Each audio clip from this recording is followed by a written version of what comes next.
السلام علیکم گائز، آج ہم لے کر آئے ہیں مفتی طارق مسعود کی ایک دلچسپ ویڈیو لاہوری اور عربی کی لڑائی. تو پلیز آپ انجوائے کریں اور ویڈیو کو ضرور لائک کیجیے گا. Thank you. اسی میں آپ کو ایک لاہوری کا قصہ سناؤں میں. کیا ہوا وہ مجھے خود انہوں نے بتایا. کہتے ہیں میری کسی عربی سے ہو گیا پھڈا. ٹیکسی ڈرائیور تھے وہ. اب عربی تو بڑے مضبوط ہوتے ہیں. کہہ رہے ہیں ہوا یہ ہے کہ اب جب پھڈا ہوا نا تو سعودی عربی نے مجھے ہلکا سا دھکا دیا. میں نے بہت زور سے جا کے میں گرا. یعنی اس نے ہلکا سا لگایا نا. کہہ رہے میں نے ایسا اپنے اوپر اس دھکے کو مسلط کیا جیسے اس نے مجھے رکھ کے چماٹ مارا ہے اتنا زور سے. کہتے ہیں میں کلا خود بخود ہی فٹ پاتھ پہ رگڑ رہا ہوں تاکہ خراشیں آئیں, خون نکلے.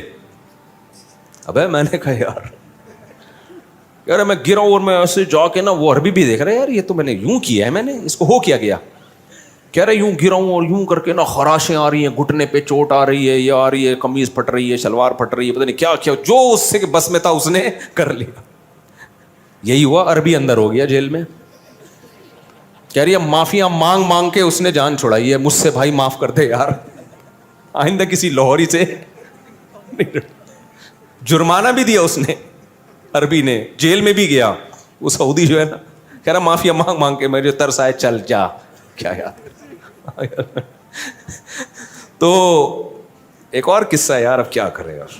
ہمارے ایک جاننے والے تھے, اللہ ان کی مغفرت کرے, ان کی وہ بائک پہ کہیں جاتے ہوئے نا کسی کو ٹکر مار دی. اتنی زور سے ماری وہ بندہ نیچے گرا ہے, اس کا سر پھٹا, بے ہوش ہو گیا. ان کو لگا بیٹا میں آ گیا چوڑے میں. یہ کہتے ہیں میں گرا ہوں. اچھا ہوا یہ کہ ان کو نا لوگ 4 آدمی اٹھا کے لا رہے تھے, جاننے والے تھے, نام نہیں بتاؤں گا, بڑے نیک آدمی تھے, بس بیچاروں سے ایسی حرکت ہو گئی. تو 4 آدمی نا ہمارے ایک جاننے والے صاحب تھے, ان کو اٹھا کے لا رہے ہیں ان کے گھر پہ. میں نے دیکھا, میں نے کہا کیا ہو گیا. کہہ رہے ہاں ہوں مر رہا ہوں. اب 4 آدمی لا رہے ہیں یار, یہ تو مر رہے ہیں بھائی, سانسیں اکھڑ رہی ہیں ان کی, ایسے بنے ہوئے نا. میں نے کہا ہاسپٹل لے کے, کہہ رہے نہیں ہاسپٹل نہیں, گھر لے کے جاؤ. میں نے کہا بھائی یہ کہہ رہے ان کا خطرناک ایکسیڈنٹ ہوا ہے, یہ مر رہے ہیں. جو لوگ لے کر آئے نا ان کو اٹھا کے, یہیں یو پی موڑ سے, یو پی موڑ پہ ایکسیڈنٹ ہوا. یہ بائک پہ تھے اور چیخ رہے, ہاں ہو لگایا ہوا ہے انہوں نے. 4-6 آدمی اٹھا کے لا رہے ہیں ان کو. تو کہہ رہے ہیں یہ تو ہم نے تو بہت کوشش کی, ہسپتال جا ہی نہیں رہے. میں نے کہا نہیں ان کو ہاسپٹل لے کے جاؤ. مجھے ترس آ رہا ہے یار, مرمرا نہ جائے, پتہ نہیں اندرونی چوٹ ہے, باہر سے کچھ بھی نظر نہیں آ رہا تھا مجھے نا. میں نے کہا اندر کچھ پھیپڑا ویپڑا ہل گیا لگ رہا ہے. میں کہہ رہا ہوں بھائی ان کو لے کے جاؤ. کہہ رہا نہیں گھر لے کے جاؤ, مر رہا ہوں. ہاں گھر لے گئے ان کو. میں نے مجھے بڑا تھوڑی دیر میں جب معاملہ ٹھنڈا, وہ چلتے ہوئے آ رہے ہیں نا بڑے انجوائے. میں نے کہا بچ کے. کہہ رہے بھائی مسئلہ یہ ہوا ہے, غلطی میری تھی. صحیح ہے, بندہ گرا ہے, بے ہوش ہو گیا. میں نے کہا بیٹا گیا, اب پبلک نے کیا کرنا ہے, میری ہڈیاں توڑنی ہیں. تو میں اس سے زیادہ مظلوم بن گیا, ایسے چیخ رہا ہوں. پبلک آئی تھی ان کو مارنے کے لیے. کہہ رہے یار اتنے بندے پکڑ کے کوٹیں گے, میں تو کہہ رہے میں نے کہا ایسا بن جاؤ جیسے میں تو ویسے ہی مر رہا ہوں. یار کیا ایکٹنگ کی ہے اس بندے نے. بچ گئے, بچ گئے. پبلک اٹھ, نہ صرف یہ کہ مارا نہیں, باقاعدہ پبلک عزت کے ساتھ اٹھا کے گھر لے کر آئیے. یہ آپ کی امانت ہے, اس کو رکھیں آپ. میں بول رہا ہوں ہسپتال, کہہ رہے ہیں نہیں ہسپتال نہیں. ان کو پتا تھا بیٹا ہسپتال میں ڈاکٹروں نے کوٹنا ہے پکڑ کے. تو کہاں سے کہاں کس سے چلے گا یار. میں جرمنی میں تھا, میں نے 2 انگریزوں کا پھڈا دیکھا. 2 انگریزوں کا پھڈا دیکھا, دونوں لمبے چوڑے موٹے تازے, لڑ رہے ہیں, یہ ایسی یوں ہے, فلانا ہے, ڈمکانا ہے, اور لڑ رہے ہیں. مجھے آواز آ رہی, میں نے کہا یہ کیا ہو رہا ہے. اور دونوں کے ہاتھ میں ڈنڈے, گھما رہے ہیں لیکن جان کر کوشش کر رہے لگ نہ جائے اس کے. جیسے ایک گورے نے ڈنڈا گھمایا سر کے اوپر سے شوں کر کے, دوسرے لات گھمائی قریب سے, جیسے فلموں میں نہیں ہوتا, یہ لگے ہی نہیں. میں نے کہا یار اتنا لڑ رہے ہیں اور ڈنڈے بھی ہیں دونوں کے ہاتھ میں, ٹچ نہیں ہونے دے رہے. تو انہوں نے بتایا لا اتنا سخت ہے نا, کسی کا بھی ڈنڈا یا لات دوسرے کو ٹچ ہو گئی نا تو چوڑے میں آ گیا وہ. پولیس آ کے یہ نہیں دیکھی کہ کس کی غلطی تھی, کون صحیح ہے کون غلط. پولیس کہے گی تمہارا ڈنڈا اس کے لگا ہے, ٹھیک ہے نا. اس کو پتا ہے چوڑے میں آؤں گا, میں پھنسوں گا. تو وہ لا اتنا سخت ہے, اب وہ منہ کے فائر مار رہے ہیں نا, میں تیرے یہ کر دوں گا انگلش میں, او سوری جرمن میں, انگلش میں نہیں. جرمن زبان میں یہ کر دوں گا, لیکن ہاتھ نہیں لگا رہے. ان کو پتا ہے یار سارا کیس ہمارے اگینسٹ ہو جائے گا. تو کہاں سے کہاں کس سے چلے گا یار. ابھی ہمارا سفر ہے نا. اب دیکھو کس سے پھر یاد آتے ہیں نا. یہ نا کچھ لوگ اپنے اوپر گھننے بنے ہوئے ہوتے ہیں. دوسری شادی کر کے اب پہلی بیوی کے سامنے ایسا بنے گا جیسے جادو ہوا ہے مجھ پہ, جن نے کرائی ہے میری دوسری شادی. گھننے بن جاتا ہے, وہ ترس کھا رہی ہوتی ہے, ہائے بیچارے کو کیا ہو گیا. میں نے جب اللہ معاف فرمائے دوسری کی تھی نا, میں زیادہ رو رہا تھا, جیسے مجھے بہت غم ہو رہا ہے. یہ طریقے ہوتے ہیں بھائی. تو ایسے ہاں وہ نا بہت ڈرامے چل رہے ہوتے ہیں, تو کچھ لوگ مسلط کر رہے ہوتے ہیں, کوئی مسئلہ ہوتا ہے ان کے ساتھ. ایک نوجوان آیا اپنے ابا کو لے کے, اس نے کہا میرے ابا میں شادی کرنا چاہتا ہوں, ابا نہیں مان رہے, آپ ان کو سمجھائیں. رشتہ اچھا تھا. میں نے کہا یار چلو میں سفارش کر دوں, کام ہو جائے تو اچھی بات ہے یار میری سفارش پہ. میں نے کہا ابا کو لے آؤ. تو اتوار کو میں نے ٹائم دیا, وہ آگے ابا نہیں آ رہے, ابا کھڑے ہوئے گیٹ پہ. میں نے کہا ابا کو لا بھائی, میرے اور بھی دنیا میں کام ہے. کہہ رہے ہیں ابا کو پتہ نہیں کیا ہو گیا, ہاتھ پاؤں ان کے مڑ رہے ہیں اور سکتے میں چلے گئے ہیں نا. گیٹ پہ آ تو گئے ابا ہمت کر کے. اس نے بہت, جب اس کو لگا نا ابا کو کہ یہ مفتی صاحب اس بیٹے کو فیور دیں گے, ابا ہاتھ پاؤں کیا ہو رہے ہیں, مڑ رہے ہیں یوں, عجیب سے ہو گئے. میں ڈر گیا, میں نے کہا بھائی میرے اوپر کوئی مسئلہ نہ ہو جائے. تو میں نے کہا ہاسپٹل لے کے جاؤ. کہہ رہے ہاسپٹل بھی نہیں جا رہے. تو میں نے کہا لے آ کسی طریقے سے یہاں پہ بھائی. تو ابا کو روبوٹ کی طرح نا دھکا دے کے, جیسے کوئی پتلا نہیں ہوتا, ابا آ رہے ہیں ایسے نا یوں. اب کسی کی غیبت نہیں ہے, پرانا قصہ ہو گیا, کیا پتہ چلے گا کسی کو. لا کے ادھر بینچ پہ بٹھا دیا, ابا آ کے نا یوں بیٹھ گئے ایسے سیدھے. میں کیا السلام علیکم, سامنے دیکھ رہے ہیں, خیریت سے ہیں. میں نے کہا بیٹا یہ تو کوئی سیریس کیس ہے, اس کو ہاسپٹل لے کے جانا. بھائی تو ہاسپٹل لے کے جاؤ, یہاں کیوں لے کر آئے ہو. کہہ رہے ہیں پتہ نہیں کچھ شوق میں چلے گئے ہیں, کیا ہو گیا ابا کو. ابا ہلا رہا ہے, ہل ہی نہیں رہے. اچھا میں نے تھوڑا سا اندازہ لگا لیا, ابا کو تھوڑی سی ہنسی آئی ہے نا بیچ میں. میں نے اندازہ لگا لیا, میں نے کہا یہ ناٹک چل رہا ہے. اب آپ کو پتا ہے جب ابا کو ہنسی آئے گی تو مجھے ڈبل آئے گی کہ نہیں آئے گی. میں احترام میں ہنسی بھی روک رہا ہوں. میں اس کو سائڈ پہ لے گیا. میں نے کہا بھائی یہ ناٹک چل رہا ہے. ابا نے اپنے اوپر ایک ایسا وہ مسلط کر لیا ہے کہ میں شوق میں جا رہا ہوں. میں نے کہا بھائی ان کو لے جا, یہ نہیں سمجھیں گے, یہ سمجھنے والے نہیں ہیں. رشتہ ٹھیک ہے, ابا بلا وجہ مخالفت کر رہے ہیں, کر کے بتا دے ابا ہو گئی ہے, ٹھیک ہے نا. پھر سچی مچی کا ہوگا جو بھی ہوگا. ابھی ناٹک چل رہا ہے. ابھی کیا چل رہا ہے فل, کیونکہ اتنی دیر تک کوئی آدمی اس کنڈیشن میں ہو تو گر چکا ہوتا اب تک. وہ اتنی دیر تک تھوڑی اس کنڈیشن میں. میں نے کہا بھائی لے جائے. تو وہ بھی کہہ رہا ہے مفتی صاحب یہ ابا نے صحیح ناٹک کیا ہے یار, بات ہی نہیں کی نا, بیٹھے رہے ہیں, چلے گئے ایسے ہی. وہ پروگرام کیا ہو گیا, سارا کینسل. تو یہ بڑے ناٹک چلتے ہیں اس میں بھائی. اگر کسی لڑکی شادی پہلے سے کوئی شوہر وفات ہو جائے تو لڑکی کسی اور سے نکاح کر سکتی ہے. ہماری قوم میں لڑکی کو میت پر بلاتی ہے اور اس کے سر پر لال کپڑا ڈالتا ہے اور لڑکی ان لوگوں کی ہو جاتی ہے. اگر میت پر نہ آئے تو لڑکی کسی بھی جگہ رشتہ, ناجائز رسم ہے. جیسے ہی عورت کو شوہر کے انتقال کی خبر ہو, عورت پر لازم ہے فوراً شوہر کے گھر چلی جائے. کہیں بھی وہ گھر سے باہر نہیں نکل سکتی. 4 مہینے 10 دن وہ عدت کہاں گزارے گی, شوہر کے گھر میں. اس دوران وہ زینت اختیار نہیں کر سکتی. ہاں کوئی بیماری ہو, علاج کا مسئلہ ہو, ایک الگ بات ہے. تو پھر 4 مہینے 10 دن کے بعد وہ آزاد ہے, جہاں چاہے شادی کرے. وہ قرآن نے کہا لا تعضلوہن ان ینکحن ازواجہن, اب کسی کو اس کو شادی سے روکنے کی اجازت نہیں ہے. اچھا میرے بھائی, ہم رشتہ داروں کے یہاں جا رہے تھے, میں نے کپڑے استری نہ کیے اور کہا کہ ہمارے نبی کے کپڑوں پر تو پیمن لگے ہوتے تھے. یہ غلط بات کی آپ نے.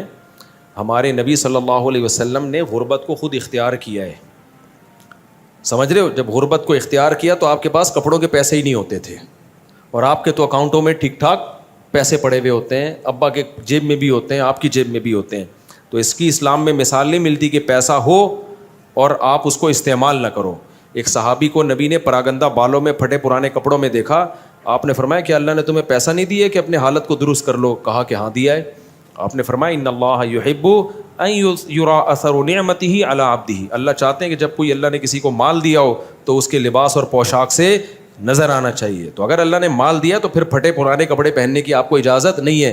ہمارے نبی کے پاس تو مال رہا ہی نہیں نا، صبح آیا تو شام ہونے سے پہلے سارا ہی نکال دیا. تو آپ کے پاس تو کپڑا خریدنے کے پیسے ہی نہیں ہوتے تھے، تو مجبوراً اسی کو پیمند لگا کے پہنتے تھے. آپ کے پاس تو پیسے ہیں، یا تو ایسا حوصلہ کر دو کہ سب صدقہ کر دو، 1 روپے بھی نہ چھوڑو. پھر جب کپڑے پھٹے تو نیا کپڑا خریدنے کا پیسہ ہی نہ ہو، پھر آپ پیوند لگاؤ گے تو اس پیوند کو سنت کہا جائے گا. جب تک پیسہ ہے آپ کے پاس تو وہ آپ کی لباس اور پوشاک سے نظر آنا چاہیے. ابھی میں نے بیان میں بتایا نا، سلیمان علیہ السلام کا وہ پیسہ تھا تو ان کے محل سے وہ پیسہ نظر آتا تھا. ایسا فرش بنایا VIP. انہوں نے پیوند زدہ کپڑے نہیں پہنے، وہ انہوں نے جنات کو بولا ہیرے جواہرات نکال کے لا سمندر سے، ٹھیک ہے نا، یہ والا ہیرا پرانا ہو گیا ہے، اپنے تاج میں دوسرا ہیرا لگانا ہے میں نے، یہ دیکھ دیکھ کے کیا ہو گیا ہے، یہ ملکہ سبا آ رہی ہے، تھوڑا الگ ٹائپ کے ہیرے چاہیے ہمیں. تو اس لیے میرے بھائی ملکہ سبا کو ایمان، تاکہ وہ آپ کے معجزے دیکھ کر ایمان لے آئے اور آپ کی سلطنت اور طاقت سے متاثر ہو. تو اس متاثر کرنے کے لیے انہوں نے کیسا پورے تخت کا عالی شان تیار کروایا. تو یہ جو آپ پھٹے پرانے کپڑے پہن کے جاتے ہو نا، آپ آ جاؤ، میں آپ کو ایک زکوٰۃ کی قمیص پڑی ہوئی ہے میرے پاس، وہ میں آپ کو دے دوں گا، تو پہن لینا. کہیں بھی شادی بیاہ میں جایا کرو پراپر ڈریس میں، ماں باپ کو اس سے خوشی ہوتی ہے، ماں باپ اپنے بچوں کو زینت میں دیکھنا چاہتے ہیں. تو اس لیے میں نوجوانوں کو کہتا ہوں ٹرینڈ کرانی ہے تو ابا اماں سے پوچھ کے کراؤ. اگر ابا اماں کو ٹرینڈ بری لگ رہی، بیوی کو تو مانتے ہیں، بعض دفعہ ابا اماں کو بھی ٹرینڈ بری لگ رہی ہوتی ہے. ہمارا بیٹا ہے، ہم لوگ مالدار لوگ ہیں، ہمارے ایک روایات ہیں. اور یہ ابھی ایک خاتون کا قصہ آیا، وہ ایک لڑکی عاشق ہو گئی، اچھی بڑی اونچے گھرانے کی لڑکی، عاشق ایک ایسے علاقے میں ہو گئی وہ ان کے اسٹینڈرڈ کا نہیں ہے. تو میں نے ماں کو سمجھایا کر دو شادی، لیکن ماں نے کہا بھائی ہمارا اسٹینڈرڈ نہیں ہے. تو میں نے بھی لڑکی کو سمجھایا کہ بیٹا آپ اپنے ماں باپ کی عزت کا بھی تو خیال کرو نا. تو ماں باپ کی بھی عزت کا تھوڑا بہت اسٹینڈرڈ اوپر نیچے ہوتی ہے. ایک لڑکی بہت بڑے کسی خاندان کی، وہ اچانک وہ کسی ایسے لڑکے پہ عاشق ہو جائے جو بیچارہ گندے نالے پہ رہتا ہو. میں اس کو برا نہیں کہہ رہا گندے نالے پہ، لیکن اسٹینڈرڈ کا تو فرق آ گیا نا. تو ماں باپ اپنے داماد سے کیسے ملائیں گے بھائی یہ ہمارا داماد ہے ان سے ملیے، کہاں رہتا ہے، گندے نالے پہ رہتا ہے. تو ان کے لیے یہ ذلت کی بات ہوتی ہے. تو اس لیے میں نے ماں باپ اولاد کو چاہیے کہ اپنے ماں باپ کے بھی اسٹینڈرڈ کا خیال کرے. ہاں اتنا زیادہ فرق نہیں آ رہا، نارمل ہے، تو پھر ماں باپ کو روکنے کی اجازت نہیں ہے. تبھی کہتے ہیں نا لڑکی کفو میں نکاح کر رہی ہے تو پھر ماں باپ کو روکنے کی اجازت نہیں ہے. غیر کفو میں کر رہی ہے تو پھر حق ہے، ان کو روک سکتے ہیں وہ، کیونکہ وہ کہتے ہیں ہمارے جوڑ کا نہیں ہے. تو اس سے ماں باپ کی بھی عزت خراب ہوتی ہے. تو اصلاح، ماں باپ چاہتے ہیں ہمارے بچوں کی ڈریسنگ اچھی ہو، تو ماں باپ کو خوش کرنے کے لیے اچھے کپڑے پہن کے جایا کرو تاکہ دیکھنے میں اچھے لگو. تو اس سے ماں باپ خوش ہوتے ہیں، تو اس پہ ثواب ملے گا آپ کو. یہ پیون زدہ کپڑے نہیں پہنو. حضرت عمر نے خلافت کے دور میں مفتیوں کو مسئلہ بتانے اور حدیث بیان کرنے پر پابندی کیوں لگائی تھی؟ کہیں بھی نہیں لگائی تھی. حضرت عمر نے تو خود لوگ متعین کیے تھے مختلف علاقوں میں کہ اس علاقے کے یہ مفتی ہیں، اس علاقے کے یہ مفتی ہیں. ہر آدمی کو ریسرچ پیپر شائع کرنے کی اجازت نہیں تھی. کوفہ میں عبداللہ بن مسعود کو حضرت عمر نے باقاعدہ مفتی بنا کے بھیجا تھا کہ وہاں آپ لوگوں کو مسائل بتائیں گے. صحابہ کے دور میں گنے چنے مفتی تھے، اور آج پتھر اٹھاؤ ہر آدمی مفتی ہے. گنے چنے مفتی تھے، باقی صحابہ بھی انہی کو فالو کرتے تھے. سمجھتے ہو؟ بخاری کی حدیث 4108 ہے کہ حضرت امیر معاویہ نے حضرت ابن عمر سے کہا کہ میں تیرے والد سے زیادہ خلافت کا حقدار ہوں. حالانکہ خلفائے راشدین تو نبی پہلے ہی چاروں بتا چکے ہیں. پوری مجھے دیکھ کے عربی عبارت کیا ہے، یہ تو سب کی عربی میں ہے، یہ اردو میں تھوڑی ہیں یہ. تو میں اس کو دیکھوں گا کہ حضرت معاویہ رضی اللہ تعالیٰ عنہ کے کیا الفاظ تھے. حضرت معاویہ خلفائے راشدین کو اپنے سے بہتر سمجھتے تھے، یہ تو کنفرم ہے. کہیں بھی حضرت معاویہ سے خلفائے راشدین کی توہین منقول نہیں ہے. باقی اس کا کیا جواب ہے یہ میں پہلے اصل کتاب میں دیکھوں گا تو مجھے پتہ چلے گا سیاق و سباق میں بات کیا ہو رہی ہے. اکابر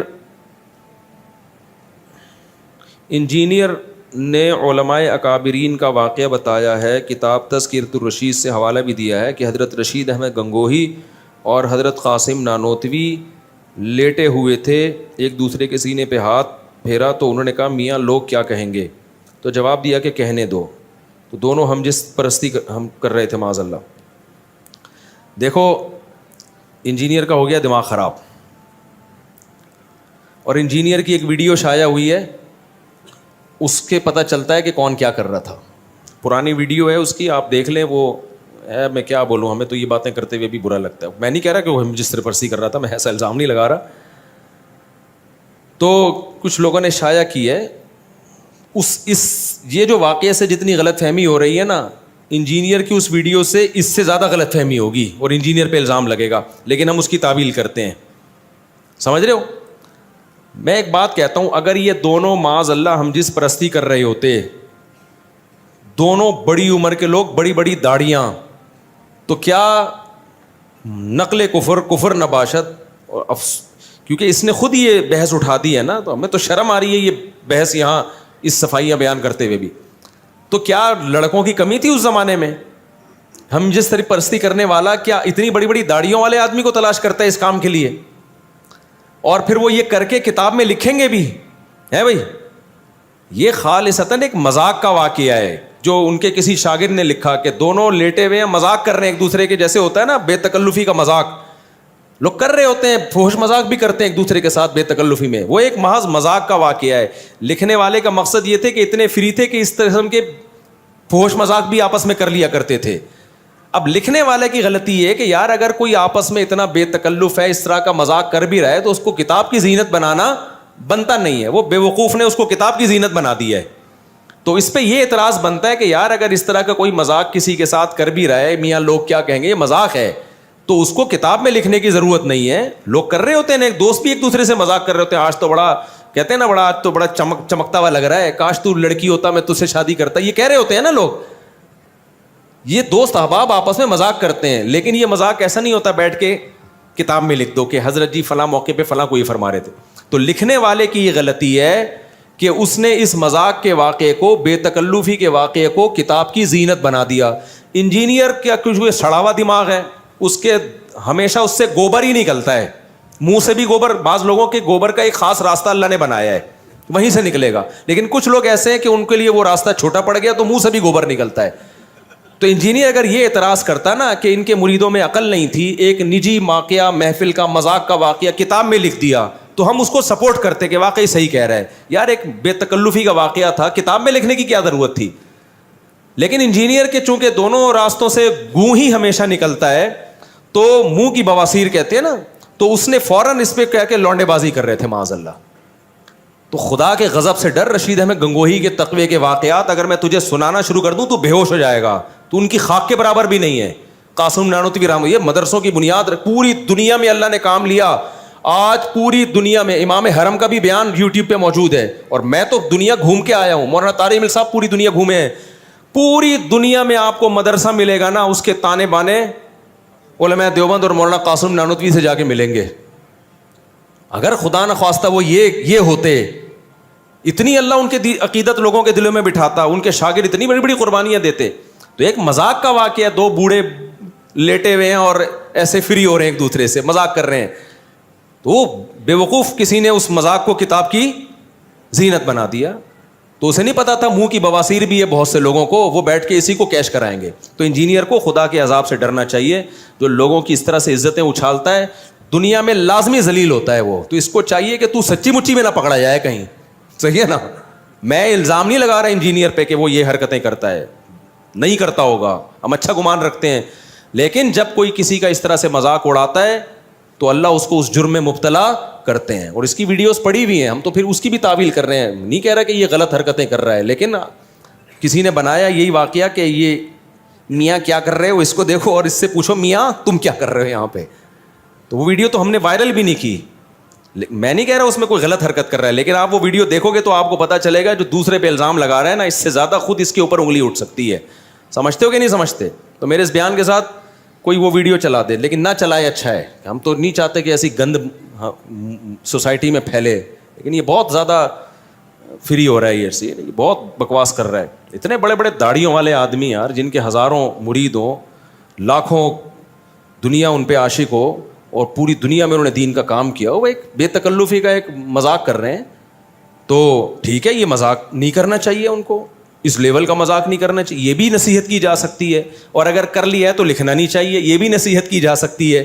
یہ نہیں کہ ان کو لونڈے باز کہا جائے معاذ اللہ. لڑکوں کا, وہ لڑکے کرنا ہوتا تو اتنے بڑے بڑے بڈھوں کے ساتھ بستر پہ نہیں لیٹے ہوئے ہوتے وہ.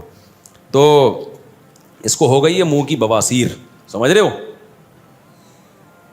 وہی بات ہو گئی نا, مرزا غلام احمد قادیانی کا مناظرہ, اس کے کسی مرید کا مناظرہ ہو رہا تھا عطا اللہ شاہ بخاری کے ساتھ رحمۃ اللہ علیہ. تو عطا اللہ شاہ بخاری رحمۃ اللہ علیہ نا, تو وہ دلائل دے رہے تھے کہ حضرت عیسیٰ علیہ السلام تو ماں کے پیٹ جو پیدا ہوئے تو ماں کی گود میں بولے ہیں. تم کہتے ہو کہ یہ مرزا غلام احمد قادیانی عیسیٰ ہے, تو یہ تو ماں کی گود میں نہیں بولا. تو قادیانی نے بولا کہ اس کی کتابوں سے دکھایا کہ مرزا نے دعویٰ کیا کہ میں ماں کے پیٹ میں ہی بولتا تھا. حضرت عیسیٰ ابن مریم تو ماں کی گود میں بولے, میں کہاں بولتا تھا؟ ماں کے پیٹ میں ہی. تو جب اس قادیانی نے یہ بولا نا, تو عطا اللہ شاہ بخاری نے کہا کہ ماشاء اللہ, ماں کے پیٹ میں جب بولتے تھے تو راستے تو دو ہیں جہاں سے آواز آتی ہوگی, دو ہی ٹوٹل راستے ہیں جہاں سے آواز آتی ہوگی. اگر یہاں سے آواز آئے گی تو کیا پتہ چلے گا کہ ماں بول رہی ہے یا بچہ بول رہا ہے؟ بھائی اگر وہ بچہ جب ماں کے پیٹ میں بولے گا آواز یہاں سے آئے گی, تو کیا پتہ چل رہا تھا کہ ماں بول رہی ہے یا, کیونکہ جب یہاں سے آواز آتی ہے تو ہم سمجھتے ہیں وہ بندہ بول رہا ہے, تو ایک ہی جگہ رہ گئی تو وہاں سے آواز آتی تھی ان کی. اللہ نا باطل کو پنپنے نہیں دیتے ہیں, ذلیل ہو گیا وہاں پہ. تو انجینئر کو چاہیے کہ تھوڑا لمٹ کراس مت کرے. رشید احمد گنگوہی, مولانا قاسم نانوتوی ہمارے بزرگوں میں سے, آج ہمارے سر پہ پگڑی ہے, ہمیں جو ٹوٹی پھوٹی اللہ دین کی خدمت کی توفیق دے رہا ہے, ان اکابر کے شاگردوں کی جوتیاں سیدھی کرنے کی وجہ سے دے رہا ہے. اور ہم نے ان اکابر کے شاگردوں کا تقویٰ دیکھا ہے, سمجھ رہے ہو. رشید احمد گنگوہی رحمۃ اللہ علیہ, میرے پردادا بیعت تھے رشید احمد گنگوہی سے, میرے پردادا, میری دادی ان کا تقویٰ بتاتی تھی میرے پردادا کا. میرے جو دادی جو تھی نا ان کا تقویٰ بتاتی تھیں, جو بیعت تھے نا میرے پردادا رشید گنگوہی سے. تہجد میں 5 پارے پڑھنے کا معمول تھا ان کا, اور بہت زیادہ ذکر اللہ کیا کرتے تھے. تو ہم نے ان اکابر کے شاگردوں کو دیکھا ہے. میرے والد صاحب پھر ظاہر ہے میرے دادا کی اولاد تھے, ان میں ہمیں تقویٰ نظر آیا. تو ہمارا تو نسب والا سلسلہ ان اکابر کے سے روحانی تعلق سے جا کے ملتا ہے. تو ہم نے تو اپنے, میرے نانا بیعت تھے, میری دادی بھی بیعت تھی مولانا عبد الرحیم رائے پوری رحمۃ اللہ علیہ سے, وہ بھی انہی کے سلسلے کے تھے. تو ہم نے اپنی دادی کا تقویٰ اپنی آنکھوں سے دیکھا ہے, کیسے نوافل روزے رکھنا, تلاوت, نماز, طہارت. تو بھائی تم ہمیں نہیں ورغلا سکتے. ہمارا علم مشاہدے پر مبنی علم ہے, تمہارا علم جو ہے نا کتابوں کو دائیں بائیں کرنے والا علم ہے. ہمیں کہتے ہیں قبر پرست, علماء دیوبند قبر پرست. میرے تو باپ دادوں میں جو سارے علماء دیوبند کے شاگرد تھے, کوئی ایک بھی ہمیں قبر پرست, اگر وہ قبر پرست ہوتے تو کوئی ایک تو نظر آتا نا. ہمارے والد صاحب نے تو کبھی تعویذ گنڈے بھی نہیں رکھے, کچھ بھی نہیں, کیونکہ علماء دیوبند سے تعلق تھا. میری دادی جو تھی نا تیجے کے کھانے کبھی نہیں کھاتی تھی, مردوں کے کھانے, کیونکہ علماء دیوبند سے تعلق تھا. کبھی نہیں کھائے انہوں نے میت کا کھانا. کوئی رشتہ داروں میں بھی کوئی ہو گیا نا میت کا, کہہ رہی یہ میت کے کھانے تو ہمارے حلق میں اترتے ہی نہیں ہیں. تو ہم نے تو ان کے جو اثرات ہیں اپنی آنکھوں سے, یہ تبلیغی جماعت پوری علماء دیوبند کا ایک شاہکار ہے, انہی کے اثرات ہیں. تو کسی کے اثرات کو دیکھ کے اندازہ لگایا جاتا ہے اس کے اکابر کیسے ہوں گے. تو آؤ ہم سے ہمارے عقیدے پوچھو, ہم بتائیں گے آپ کو, تو آپ کو لگے گا کہ خاندانی عقیدے ہیں, یہی ہیں عین اسلام, ٹھیک ہے نا. تو کبھی خوشبو لگا کے آؤ. تو انجینئر کو ہے منہ کی بواسیر, اس کے ہر جگہ سے گند ہی نکلتا ہے, کبھی منہ سے کوئی اچھی بات سننے کو نہیں ملے گی, ہر وقت کیڑے نکالتا رہے گا. اس نے یہ لکھا, اس نے یہ لکھا, تو آیا بھائی دنیا میں اکیلا تو جائے گا جنت میں, باقی سارے کیا کریں گے. اتنے بڑے بڑے دعوے, اور دم کتنا ہے, جب گئے تو مارکیٹ سے شارٹ. ابے یار یہ تو نہیں ہوتا یار. لائک ضرور کیجیے گا. Thank you.